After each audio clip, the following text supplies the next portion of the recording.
One TV ప్రేక్షకులకు నమస్కారం. ఈరోజు అరుణాచలం యొక్క వైశిష్ట్యాన్ని స్మరించుకుందాం. అరుణాచలం స్మరణ మాత్రం చేతనే ముక్తి నొసగే క్షేత్రం. వేద పురాణాల్లో కొనియాడబడిన క్షేత్రం. సాక్షాత్తు ఆ పరమశివుని ఆజ్ఞపై విశ్వకర్మ చేత నిర్మించబడిన పుణ్యధామం. గౌతమ మహర్షి శివాజ్ఞానుసారం ఇక్కడి పూజా విధానాన్ని ఏర్పాటు చేశారని స్కాంద పురాణాంతర్గతమైన అరుణాచల మహత్యం తెలుపుతోంది. అరుణాచలంలో కొలువై ఉన్న కొండే సాక్షాత్తు శివుడని పురాణాలు తెలుపుతున్నాయి. అందుకే అరుణాచలేశ్వర ఆలయం కంటే ఇక్కడ కొండకి ఎక్కువ ప్రాధాన్యత ఉంది. ఈ కొండ జ్యోతిర్లింగం అని చెప్పబడుతోంది. ఇది తేజోలింగం. అందుకే ఇది అగ్నిక్షేత్రం అని పిలువబడుతోంది. అరుణాచలం, దీన్నే తిరువన్నామలై అని కూడా అంటారు. అరుణాచలం పంచభూతలింగ క్షేత్రాల్లో ఒకటిగా విరాజిల్లుతోంది. దక్షిణ భారతదేశంలో వెలిసిన పంచలింగ క్షేత్రాల్లో అగ్నిభూతమునకిది ప్రతీక.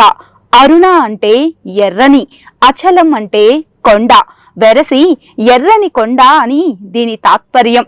అలాగే అరుణ అంటే పాపములను పరిహారించునది అని అర్థం. ఇక తమిళంలో తిరువన్నామలై అని అరుణాచలంను పిలుస్తారు. తిరు అనగా శ్రీ, అన్నామలై అనగా పెద్ద కొండ అని అర్థం. ఇక ఈ అరుణాచలం ప్రసిద్ధ గొప్ప పుణ్యక్షేత్రంగా ప్రపంచ వ్యాప్త ఖ్యాతి పొందింది. విదేశాల నుంచి కూడా ఈ క్షేత్ర దర్శనానికి జనాలు తరలి వస్తున్నారు. ఎన్నో జన్మల పుణ్యం ఉంటే తప్ప కనీసం ఈ క్షేత్రం గురించి తలపు కూడా రాదట మానవాళికి. ఈ క్షేత్రంలో అడుగుపెట్టిన జీవి మీద సాక్షాత్తు ఆ శివ కటాక్షం ఉంటుందని, ఆ శివుడు అనుమతి ఉంటేనే ఈ క్షేత్రంలో అడుగు పెట్టగలరని పురాణాలు సైతం చెబుతున్నాయి. ఈ క్షేత్రంలో అడుగుపెట్టిన మనిషికి సాక్షాత్తు ఆ చిత్రగుప్తుడు అరుణాచలంలో అడుగు పెట్టక ముందు, అరుణాచలంలో అడుగు పెట్టిన తరువాత అంటూ ఓ గీత గీస్తాడట. ఈ క్షేత్రాన్ని సందర్శించుకున్న భక్తుల నుదిటి రాత మారిపోతుందని సకల జీవకోటి అచంచల విశ్వాసం. ఇక్కడ అరుణాచలేశ్వరంలోని కొండ పరమేశ్వరుని జ్యోతిర్లింగ స్వరూపం కావడం వల్ల దీని చుట్టూ ప్రదక్షిణ చేయడం సాక్షాత్తు శివునికి ప్రదక్షిణ చేయడమేనని భక్తుల విశ్వాసం. కాలినడకన కొండ చుట్టూ శివనామస్మరణ గావిస్తూ అరుణాచల శివ అంటూ ప్రదక్షిణ చేసేవారికి మహాపుణ్యం సిద్ధిస్తుందని మహాత్ములు తెలియజేశారు. అరుణాచలంలో గిరి ప్రదక్షిణకు ఎంతో ప్రాముఖ్యత ఉంది. ఇక్కడ అనుక్షణం ఎవరో ఒకరు గిరి ప్రదక్షిణ చేస్తూ ఉండడం విశేషం. మండే మండుటెండ అయినా, జోరున కురిసే వర్షమైనా, గజగజ వణికే చలి అయినా అరుణాచలంలో గిరి ప్రదక్షిణ సకల కోటి జీవరాశుల్లో ఏదో ఒక జీవైనా చేయడం ఇక్కడ గిరి ప్రదక్షిణ ఔన్నత్యాన్ని తెలుపుతోంది. అటువంటి మహిమాన్విత అరుణాచల గిరి ప్రదక్షిణ గురించి ఇప్పుడు సంపూర్ణ వివరాలు తెలుసుకుందాం. అరుణాచల గిరి ప్రదక్షిణ ఎన్నో జన్మల పుణ్యఫలం ఉంటే తప్ప అది దుర్లభం. చెప్పులు ధరించకుండా భక్తులు ఈ కొండ చుట్టూ ప్రదక్షిణ గావిస్తారు. ప్రతి నిత్యం ప్రతి వేళలో ఎంతో మంది ఇక్కడ గిరి ప్రదక్షిణ చేస్తూ ఉంటారు. గిరిపైన గల ఔషధ మూలికల ప్రభావం వల్ల శరీరానికి శివనామస్మరణ వలన, మనసుకు ఆ శివానుగ్రహం వల్ల ఆధ్యాత్మిక జీవనానికి స్వస్థత చేకూరుతుందనేది ఇక్కడ భక్తుల అచంచల విశ్వాసం. గిరి ప్రదక్షిణం చాలా వరకు తార్ రోడ్డు పైనే జరుగుతుంది. ఈ మధ్య కాలంలో గిరి ప్రదక్షిణ చేయడానికి వీలుగా రోడ్డు పక్కన కాలిబాటలు కూడా వేశారు. ఎక్కువ మంది పగలు సూర్యుని వేడి తట్టుకోవడం కష్టంగా ఉంటుంది కనుక రాత్రిపూట లేదా తెల్లవారుజామున గిరి ప్రదక్షిణ చేస్తూ ఉంటారు. రమణాశ్రమానికి 2 కిలోమీటర్ల దూరం వెళ్లిన తర్వాత కుడివైపు తిరిగి రోడ్డుకి మధ్యలో వినాయకుడి గుడి ఒకటి వస్తుంది. అక్కడి నుండి కొండను చూస్తే నందిలాగా కనిపిస్తుంది. ఇక గిరి ప్రదక్షిణం ఆరంభించేటప్పుడు చెప్పులు ధరించవద్దు. బరువు ఎక్కువగా ఉన్న బ్యాగులను మీతో తీసుకెళ్లవద్దు. ఎందుకంటే మొత్తం గిరి ప్రదక్షిణం 14 కిలోమీటర్లు ఉంటుంది. నడిచేటప్పుడు బరువు ఉంటే ఇబ్బంది పడతారు. పగలు ఎండకి ఇబ్బంది పడతారు కాబట్టి సాధ్యమైనంత వరకు ఉదయం 9 లోపే గిరి ప్రదక్షిణ ముగించుకునేలా ప్లాన్ చేసుకోండి. నిత్యం ఇక్కడ గిరి ప్రదక్షిణ జరుగుతూనే ఉంటుంది. కానీ పౌర్ణమి వేళల్లో ఎక్కువ మంది గిరి ప్రదక్షిణ చేస్తారు. గిరి ప్రదక్షిణను నిష్కామంగా కొనసాగించాలి. కొంత చిల్లరను మీ వెంట తీసుకెళ్లడం ఉత్తమం. ఎందుకంటే దారి పొడుగునా సాధువులు లేదా యాచించే వాళ్ళు ఉంటారు. వారికి దాన ధర్మాలు చేయడం కోసం చిల్లర తీసుకెళ్లడం మంచిది. గిరి ప్రదక్షిణ ముందే ఒకసారి దేవాలయంలోని స్వామిని దర్శించుకోవడం మంచిది. ఇక గిరి ప్రదక్షిణ మొదలు పెట్టే ముందు తప్పనిసరిగా రాజగోపురం ముందు ఒక దీపం పెట్టి మనసులో స్వామిని మీ కోరికల గురించి ప్రార్థించుకోవచ్చు. ఆపై ప్రదక్షిణ నిర్విఘ్నంగా పూర్తి చేసే శక్తిని ఇవ్వమని స్వామికి సంకల్పం చెప్పుకొని సవ్య దిశలో ప్రదక్షిణ మొదలు పెట్టాలి. అయితే గిరి ప్రదక్షిణ మనకు ఎడం వైపున మాత్రమే చేయాలి. ఎందుకంటే కుడివైపు దేవతలు, సిద్ధులు అదృశ్య రూపంలో గిరికి ప్రదక్షిణ చేస్తూ ఉంటారని పురాణాలు చెబుతున్నాయి. కాబట్టి మన కుడివైపున దేవతలు ప్రదక్షిణ చేస్తూ ఉంటారని భావించి వారి దారికి అడ్డు రాకుండా ఎడమ వైపున మాత్రమే నడుస్తూ కొండను దర్శిస్తూ గిరి ప్రదక్షిణ గావించాలి. త్వరగా గిరి ప్రదక్షిణం పూర్తి చేయాలనే ఆతృత ఏ మాత్రం చూపించొద్దు. ఎందుకంటే ఇక్కడ గిరి ప్రదక్షిణ ఎంత త్వరగా పూర్తి చేశామా అనేది కాకుండా నిండు గర్భిణి వలె నిదానంగా అడుగులో అడుగు వేసుకుంటూ అరుణాచల కొండ వైపు చూస్తూ అరుణాచల నామ స్మరణ మనసులో చేస్తూ అరుణాచల శివ అని తలుస్తూ గిరి ప్రదక్షిణ చేయాలి. ఈ ప్రదక్షిణ చేసే వారికి ఒక అనిర్వచనీయమైన అనుభూతి కలుగుతుంది. దైవం తమతోనే ఉన్నాడు అనుకుంటూ అడుగు ముందుకు వేసేవారికి అడుగడుగున ఆ దేవుడు ఉన్నాడనే సాక్ష్యాలు కనపడుతూనే ఉంటాయి. ఈ గిరి చుట్టూ అన్ని వేళలా దేవతలు, గంధర్వులు, మహర్షులు, శివలోకం, విష్ణులోకం వంటి అన్యలోక వాసులు కూడా తిరువన్నామలైకి వచ్చి భూలోకంలో ఉండే జీవరాశుల రూపంలో అంటే ఈగ, చీమ, కుక్క, పక్షులు, పశువుల రూపంలో వచ్చి అరుణాచలేశ్వరుని గిరి చుట్టూ ప్రదక్షిణలు చేస్తారని పురాణాలు చెబుతున్నాయి. అందుకే ఒంటరిగా గిరి ప్రదక్షిణ చేసే వాళ్లకు తాము ఒంటరి అనే భావన అవసరం లేదు. సాక్షాత్తు దేవతలే వారి తోడు నడుస్తారు. ఇక అరుణాచలేశ్వరుని కొండ జ్యోతిర్లింగ స్వరూపం కావడం వల్ల ఈ గిరి చుట్టూ ప్రదక్షిణ చేయడంతో జ్ఞానం సిద్ధించి ప్రదక్షిణ చేసిన పుణ్యం లభించి మోక్షం లభిస్తుంది. అందుకే రమణ మహర్షి దీని ప్రాముఖ్యత గురించి పదే చెబుతూ ఉండేవారు. అరుణాచల కొండ గిరి ప్రదక్షిణ సమయంలో ఆ 14 కిలోమీటర్ల దారిలో మొత్తం 8 లింగాలను మనం దర్శించుకోవచ్చు. అవి ఇంద్రలింగం, అగ్నిలింగం, యమలింగం, నైరుతిలింగం, వరుణలింగం, వాయులింగం, కుబేరలింగం మరియు ఈశాన్యలింగం. ఆ దేవాలయాది దర్శనాలు చేసుకుంటూ ప్రదక్షిణ తిరిగి గోపురం వరకు చేరుకొని పూర్తి చేయాలి. అయితే ఈ దారి మధ్యలోనే రమణ మహర్షి ఆశ్రమం, అలాగే దుర్వాస మహర్షి ఆశ్రమం వంటి పలు మహాత్ముల ఆశ్రమాలు తగులుతాయి. ముఖ్యంగా రమణ మహర్షి ఆశ్రమాన్ని చాలా మంది భక్తులు దర్శిస్తారు.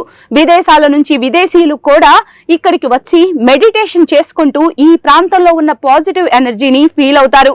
ఇక సంతానం కోసం, అలాగే వివాహం కాని వారు గిరి ప్రదక్షిణలో దుర్వాస మహర్షి దేవాలయం పక్కన ఒక చెట్టుకు తాడు కడతారు. అది చాలా చక్కని ఫలితం ఇస్తుంది అనేది భక్తుల విశ్వాసం. అలాగే నిష్కామ హృదయంతో, అచంచల భక్తితో గిరి ప్రదక్షిణం చేసేవారు ఒక అలౌకిక ఆనందానికి లోనవుతారు. అలా 14 కిలోమీటర్లు ప్రదక్షిణ పూర్తి చేసుకుంటూ తిరిగి రాజగోపురానికి చేరుకోవడంతో గిరి ప్రదక్షిణ ముగుస్తుంది. అరుణాచలంలో నిత్యం గిరి ప్రదక్షిణ జరుగుతున్నప్పటికీ శ్రావణ పౌర్ణమి రోజున, అలాగే కార్తీక పౌర్ణమి రోజున ప్రత్యేక వైశిష్టం కలిగిన రోజులుగా భావించబడుతుంది. అంతేకాదు ప్రతి పౌర్ణమి రోజున కూడా గిరి ప్రదక్షిణ ఎంతో గొప్పదిగా చెప్పబడుతోంది. అలా అని సాధారణ రోజుల్లో దాని విలువ ఏమీ తగ్గదు. అసలు వారంలో ఏ రోజుల్లో అరుణగిరి ప్రదక్షిణ కావించడం ఏ ఫలితాలను ఇస్తుందో ఒక్కసారి తెలుసుకుందాం. అరుణాచలంలో గిరి ప్రదక్షిణ చేసే వారికి ఏ వారం వజ్యం అంటూ ఏమీ లేవు. అన్ని రోజులు మంచివే. అయితే ప్రత్యేకంగా పౌర్ణమి రోజుల్లో అరుణాచల గిరి ప్రదక్షిణ చేస్తే ఎక్కువ పుణ్యఫలం దక్కుతుందని, కోరిన కోరికలు నెరవేరుతాయని భక్తులు నమ్ముతారు. పౌర్ణమి నాడు చంద్రుడు 16 కళలతో ప్రకాశిస్తూ ఉంటాడట. కాబట్టి ఆ వెలుగులో గిరి ప్రదక్షిణం చేస్తే మానసిక, శారీరక ఆరోగ్యానికి కూడా ఎంతో మేలు జరుగుతుందని భక్తుల విశ్వాసం. కాగా వారంలోని ప్రతి రోజుకు గిరి ప్రదక్షిణ యొక్క ప్రాముఖ్యత ఉంది. ఆదివారం నాడు గిరి ప్రదక్షిణ చేసే భక్తులు జనన మరణ బాధల నుంచి బయటపడతారని, మంగళవారం ప్రదక్షిణ చేస్తే అప్పుల బాధలు తొలగిపోతాయని, బుధవారం ప్రదక్షిణ చేయడం వల్ల మహాపండితులు అవుతారని, గురువారం ప్రదక్షిణ చేయడం వల్ల కారణ జన్ములవుతారని, అలాగే శుక్రవారం చేస్తే శివుడి ఆశీస్సులతో సకల సంపదలు దక్కుతాయని, ఇక శనివారం ప్రదక్షిణ చేస్తే మానసిక, శారీరక సమస్యలు ఉన్న వాళ్ళ బాధలు తొలగిపోతాయని ప్రతీతి. అందుకే ఇక్కడ గిరి ప్రదక్షిణ చేయాలని భక్తులు తలుచుకోవటమే ఆలస్యం. గిరి ప్రదక్షిణ కావించవచ్చు. తమిళనాడులోని తిరువన్నామలై రకరకాలుగా ప్రసిద్ధి చెందింది. ఈశ్వరుడు స్తంభాకారంగా తన ఆద్యంతములు కనుగొనమని బ్రహ్మ విష్ణువులకు పరీక్ష పెట్టింది ఇక్కడే అని పురాణాలు చెప్తున్నాయి. సృష్టిలోని పంచభూతాలకు ప్రతీకగా పరమశివుడు 5 చోట్ల అగ్ని, వాయు, జల, ఆకాశ భూలింగాలుగా వెలిశాడు. ఇక ఈ పుణ్యక్షేత్రంలో వెలిసిన శివుడు అగ్నిలింగమని, అందుకే ఆలయంలో వేడిగా ఉంటుందని అంటారు. అటువంటి ఈ ప్రసిద్ధ ఆలయ చరిత్ర గురించి ఇప్పుడు తెలుసుకుందాం. స్కాంద పురాణం ప్రకారం ఒకసారి పరమశివుడు బ్రహ్మ విష్ణువుల మధ్య వచ్చిన తగువును తీర్చి వారి గొప్పదనం పరీక్షించదలిచి ఒక పెద్ద అగ్నిస్తంభంగా రూపొంది తన ఆది అంతాలను కనుక్కోమని వారికి చెప్పారు. అప్పుడు బ్రహ్మ హంసవాహనంతో లింగం శిరస్సు వైపుకు, విష్ణువు వరాహావతారంలో భూమిని తవ్వుకుంటూ పాతాళం వైపుకు వెళ్తారు. ఇద్దరు ఆది అంతాలు కనుక్కోలేకపోతారు. విష్ణువు తన ఓటమిని అంగీకరిస్తాడు. కానీ బ్రహ్మ మొగలి పువ్వు, ఆవు సాక్ష్యాలతో అబద్ధమాడతాడు. అప్పుడు కోపోద్రిక్తుడైన శివుడు తన పూజకి మొగలి పువ్వు పనికిరాదని శపిస్తాడు.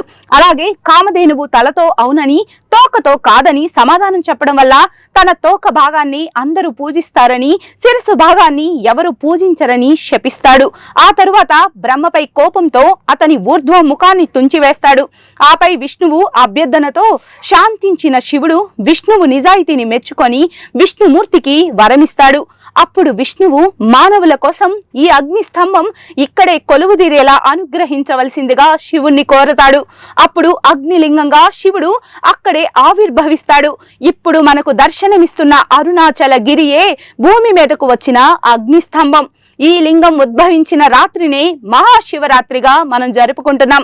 ఆ తర్వాత కాలక్రమేణా ఆ అగ్ని రూపం పర్వతంగా మారింది. అదే అన్నామలై. శివుడికి ఉన్న అనేక నామాల్లో అన్నాల్ అనే పేరు కూడా ఉంది. అన్నాల్ అంటే అగ్ని, ప్రకాశం అని అర్థాలు వస్తాయి. ఇక మలై అంటే పర్వతమని. ఈ రెండూ కలిసి అన్నాల్ మలైగా కాలక్రమేణా అన్నామలైగా మారింది.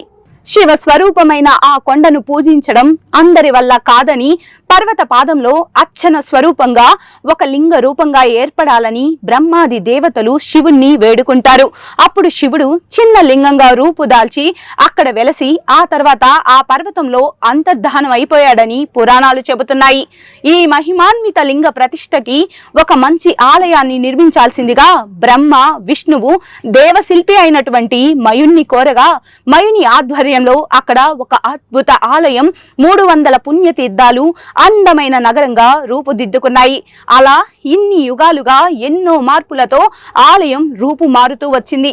అరుణాచలంలోని ప్రస్తుత ఆలయం 24 ఎకరాల స్థలంలో విస్తరించి ఉంది. 4 వైపులా 4 ఉన్నత గోపురాలతో అలరారే ఈ ఆలయం వాస్తు, శిల్ప, నిర్మాణ శాస్త్రాల పరంగా అపురూపమైనది. ఇక ఆలయంలో మొత్తం 6 ప్రాకారాలు, 9 గోపురాలు ఉన్నాయి. ఆలయ ప్రాంగణంలో అనేక మండపాలు, ఆలయాలు, ఉపాలయాలు కన్నుల పండుగగా అందరికీ దర్శనమిస్తున్నాయి. ఇక ఈ గోపురాల్లో తూర్పు వైపున గోపురాన్నే రాజగోపురం అంటారు. ఇది ప్రధాన ద్వారం నేలమట్టం నుంచి 135 అడుగుల వెడల్పు, 95 అడుగుల పొడవు కలిగి దీర్ఘ చతురస్రాకారంలో ఉంది. ఈ గోపురానికి 11 అంతస్తులున్నాయి. ఇక్కడ తంజావూరు బృహదీశ్వరాలయానికన్నా ఎత్తైన గోపురాన్ని నిర్మించాలని, దానికన్నా 1 అడుగు ఎత్తుగా ఉంటే 217 అడుగుల ఎత్తైన గోపురాన్ని నిర్మించారు. ఇక బయట ప్రాకారానికి ఉన్న మిగతా 3 గోపురాలను అమ్మని అమ్మాల్ గోపురం, తిరుమంజరం గోపురం, పేయి గోపురం అంటారు. ఇవి 171, 157, 144 అడుగుల్లో ఎత్తులో ఉంటాయి. 70 అడుగుల ఎత్తులో ఉన్న మిగిలిన గోపురాలు లోపల ప్రాకారాలకు ఉన్నాయి. అరుణాచల మహిమాన్విత పుణ్యక్షేత్రంలో నిత్యం ఏదో ఒక సందడిగా, కోలాహలంగా ఉంటూనే ఉంటుంది. అయితే ప్రత్యేకించి కొన్ని దినాల్లో ఇంకా ఎక్కువగా పండగ వాతావరణం నెలకొంటుంది.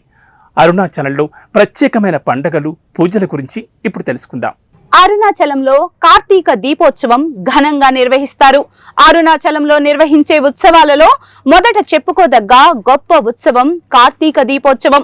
కార్తీక మాసంలో కార్తీక దీపం 10 రోజుల పండుగ. కార్తీక మాసంలో కృతికా నక్షత్రం రోజున విష్ణువు మరియు బ్రహ్మదేవుల ముందు శివుడు అగ్ని స్తంభంగా కనిపించాడు. ఆ రోజున కార్తీక దీప ఉత్సవం జరుపుకుంటారు. అపభరణి నక్షత్రం రోజున ఉదయం అరుణాచలేశ్వర మందిరంలో ఒక దీపం వెలిగించి ఆపై మరో 5 దీపాలను వెలిగిస్తారు. ఈ దీపాలను అరుణాచలేశ్వర సన్నిధి దగ్గర కలిపి ఉంచుతారు. ఆ తరువాత ఈ దీపాన్ని అన్నామలై కొండపైకి తీసుకెళ్తారు. సాయంత్రం పంచమూర్తులను ధ్వజస్తంభం దగ్గర ఉన్న మంటపంలోకి తీసుకొస్తారు. తరువాత అర్ధనారీశ్వరుడు గర్భగుడి నుండి బయటకొస్తాడు. ఆయన ముందు అఖండ దీపం వెలిగిస్తారు. తర్వాత కొండపై మహాదీపం వెలిగిస్తారు. ఆ సమయంలో అరుణాచలేశ్వరుడు కొండపై జ్యోతి రూపంలో కనిపిస్తాడని నమ్ముతారు భక్తులు. మహాదీపం వెలిగించే సమయంలో మాత్రమే అర్ధనారీశ్వరుణ్ణి దర్శనం కోసం బయటకు తీసుకొస్తారు. మిగతా అన్ని రోజుల్లో ఆయన మూర్తిని మందిరంలోనే ఉంచుతారు. ఇక అరుణాచల కొండపై మహాదీపం 11 రోజులు వెలుగుతూనే ఉంటుంది. తిరువన్నామలై కొండపై దీపం వెలిగించే వారసత్వ హక్కు ఉన్న వ్యక్తులు భరద్వాజ వంశానికి చెందినవారు. దీపోత్సవం రోజున ఆలయ ప్రజలు వారిని సత్కరిస్తారు. ఆపై కొండ మీద దీపం వెలిగించడానికి అవసరమైన అన్ని వస్తువులను పంపుతారు. జ్యోతి ప్రజ్వలన గావిస్తారు. ఆ మహాదీపాన్ని దర్శించిన వారి తరువాత 21 తరాల వారికి ఆ పుణ్యం ప్రాప్తించి ధన్యులవుతారని భక్తుల విశ్వాసం. ఇక అరుణాచల క్షేత్రంలో చైత్ర మాసంలో చిత్తా నక్షత్రం రోజున తీర్థ ఉత్సవాలతో పాటు బ్రహ్మోత్సవాలు కూడా జరుగుతాయి. ఆషాఢ పూర్వ ఉత్సవాల్లో అమ్మవారి సన్నిధిలో అగ్ని ఉత్సవం జరుగుతుంది. పుష్యమాసంలో మట్టు పొంగల్, తిరువూడల్, స్వామి ఉయ్యాల ఉత్సవాలు జరుగుతాయి. పుష్యమాసంలో 5వ రోజున స్వామి దర్శనం కోసం మనులూరును సందర్శిస్తారు. పుష్యమాసం రథసప్తమి రోజున కలశపక్కలో అరుణాచలేశ్వర స్వామి దర్శనం ఇస్తాడు. ఫాల్గుణ మాసంలో కళ్యాణోత్సవం 6 రోజుల పాటు జరుగుతుంది. ఇంద్రతీర్థంలో తెప్పోత్సవం కూడా జరుగుతుంది. అలాగే ఇక్కడ చెప్పుకోదగ్గ ప్రముఖ ఉత్సవాల్లో స్వామివారు అమ్మవారి ప్రణయ కలహోత్సవం ఒకటి. అరుణాచలంలో అత్యంత ఘనంగా నిర్వహించే ఉత్సవాలలో శివ పార్వతుల ప్రణయ కలహ మహోత్సవం 2వ చెప్పుకోదగ్గ పెద్ద ఉత్సవం. ఈ ఉత్సవాన్ని ఆలయ అర్చకులు ఘనంగా నిర్వహిస్తారు. ఈ ఉత్సవం జరిగేప్పుడు శివుడు భృగికి మోక్షమిస్తాడు. అందుకు కోపం వచ్చిన అభిత కుచలాంబ అమ్మవారు తన ఆలయంలోకి వెళ్లి తలుపు మూసుకుంటారు. అప్పుడు శివుడు ఒక్కడే గిరి ప్రదక్షిణకు వెళ్తాడు. ఆ సమయంలో ఆలయంలో దొంగలు పడతారు. అదే తంతును నేటికి అదే విధంగా పూజా విధానంగా నిర్వహించడం అరుణాచల ఆలయంలో జరిగే ప్రత్యేక పూజా విధానం. అరుణాచలంలో చెప్పుకోదగ్గ 3వ ప్రాధాన్యత ఉన్న పూజ మరొకటి. సాక్షాత్తు దేవుడే తన భక్తునికి పిండ తర్పణం గావించే ఏకైక దేవాలయం అరుణాచల దేవాలయం. దాదాపు 6 శతాబ్దాలుగా జరుగుతున్న ఈ తంతు వెనుక కథ ప్రత్యేకంగా మీకోసం. అరుణాచలంలో అద్భుతంగా అందరినీ ఆకర్షించే అంశాలు గుడికి నలువైపులా ఉన్న గోపురాలు. అందులో ఒక గోపురాన్ని నిర్మించిన వాడు వల్లాలన్ మహారాజు. అతనికి 2 భార్యలు, కానీ అతనికి సంతాన భాగ్యం లేదు. వల్లాలన్ మహారాజు పరమ శివభక్తుడు. శివభక్తులు తన దగ్గరకు వచ్చి ఏమడిగినా కూడా కాదు అనకుండా వారు కోరింది ఇస్తూ ఉండేవాడు. అంతటి శివభక్తుడైన అతన్ని పరీక్షించదలిచాడు ఆ పరమశివుడు. అందుకని ఒకరోజు సాక్షాత్తు ఆ శివుడే పెద్ద జంగమ దేవర వేషం వేసుకొని కొందరు చిన్న జంగమయ్యలను వెంట తీసుకొని వల్లాలన్ మహారాజు ఇంటికి వచ్చాడు. ఆ వల్లాలన్ మహారాజు ఆ జంగమ దేవరలకు స్వాగతం పలికి తన ఆతిథ్య ధర్మాన్ని పాటించాడు. ఆ తర్వాత పెద్ద జంగమయ్య అందరికీ దేవదాసులు కావాలని ఆ రాజును అడిగాడు. అప్పుడు ఆ రాజు అందరు దేవదాసీలను తీసుకొచ్చి అందరు చిన్న జంగమయ్యలకు ఇచ్చాడు. కానీ పెద్ద జంగమ దేవరకు దేవదాసి దొరకలేదు. ఇప్పుడు ఎలా, ఏం చేయాలి అని తలపట్టుకొని కూర్చున్న వల్లాలన్ మహారాజు దగ్గరికి అతని చిన్న భార్య చెల్లమ్మ వచ్చింది. శివసేవకు ఎటువంటి ఆటంకం, లోపం రాకూడదని చెప్పి తానే స్వయంగా దేవదాసిగా పెద్ద జంగమయ్య దగ్గరకు వెళ్తానని చెబుతుంది. అప్పుడు దానికి ఆ రాజు ఒప్పుకుంటాడు. ఆమె అలాగే పెద్ద జంగమయ్య గదిలోకి వెళ్లేటప్పటికీ ఆ పెద్ద జంగమయ్య నిద్రపోతున్నట్లుగా నటిస్తూ ఉంటాడు. అతన్ని నిద్ర లేపడం కోసమని చెప్పేసి పెద్ద జంగమయ్య మీద చెల్లమ్మ రాణి చేయి వేగానే ఒక్కసారిగా ఆ పెద్ద జంగమయ్య పసిపిల్లాళ్లా మారి ఏడుస్తూ ఉంటాడు. ఆ పసివాడిని ఎత్తుకొని తీసుకొచ్చి వల్లాలనికి చూపించి బిడ్డలు లేని మనకు దేవుడిచ్చిన బిడ్డ అని చెబుతుంది. అప్పుడు ఆ మహారాజు ఆ బిడ్డను తన చేతుల్లోకి తీసుకొని చూస్తూ ఉండగా ఒక్కసారిగా ఆ బిడ్డ అంతర్ధానమైపోతాడు. అప్పుడు ఆకాశవాణిలా ఆ శివయ్య చెబుతాడు, మీ భక్తికి మెచ్చి బిడ్డలు లేరని చిందించే మీకు నేనే స్వయంగా బిడ్డనవుతాను. మీ బిడ్డగా మీకు జరిగే పితృకార్యాలన్నీ నేనే చేస్తానని మాటిస్తాడు. ఆ శివాజ్ఞ అనుసారం నేటికి కూడా సుమారు 6 శతాబ్దాల నుంచి వల్లాలన్ మహారాజు మరణించిన తేదీ నాడు గర్భగుడిలో శివుని ముందు పత్రిక చదువుతారు. అలా చదివిన వెంటనే ఆలయం మూసివేస్తారు. ఆపై పల్లకిలో శివుని ఉత్సవమూర్తిని బల్లికొండ పట్టు తీసుకెళ్లి అక్కడ ఏటిలో స్నానం చేపిస్తారు. ఆపై అమ్మవారు శివుడు పీటలపై ఉండి వల్లాలన్ మహారాజుకు తద్దినం పెడతారు. అనంతరం మళ్లీ ఏటిలో స్నానం చేపించి దేవతామూర్తులను అరుణాచలం ఆలయంకు చేరుస్తారు. అప్పుడు ఆలయ తలుపులు తీసి స్వామివారికి అభిషేకం కావిస్తారు. సాక్షాత్తు పరమశివుడే తన భక్తునికి తద్దనం పెట్టే ఏకైక చరిత్ర గల దేవాలయం ప్రపంచంలోనే అరుణాచలం ఒక్కటే. ఎంత చెప్పుకున్నా ఎంతో కొంత మిగిలిపోయే ఆద్యంతరహిత మహత్యం కలది అరుణాచలం. ప్రశాంతతకు ఆలవాలం ఆ ప్రకృతి. మనకి మనమేమిటో తెలుసుకోవడానికి దొరికే అద్భుత ఆధ్యాత్మిక ప్రయాణమే అక్కడి గిరి ప్రదక్షిణం. ఎంత కొనియాడినా తనివి తీరని అలౌకిక ఆత్మ సంతృప్తినిచ్చే అరుణాచల విశేషాలు స్వయంగా అనుభవిస్తేనే అర్థం చేసుకోగలరు. ఎవరైనా మీకు వీలైతే వీలు చేసుకుని అరుణాచల సందర్శనం చేసుకోండి. ఓం అరుణాచల శివ. సర్వేజన సుఖినో భవంతు.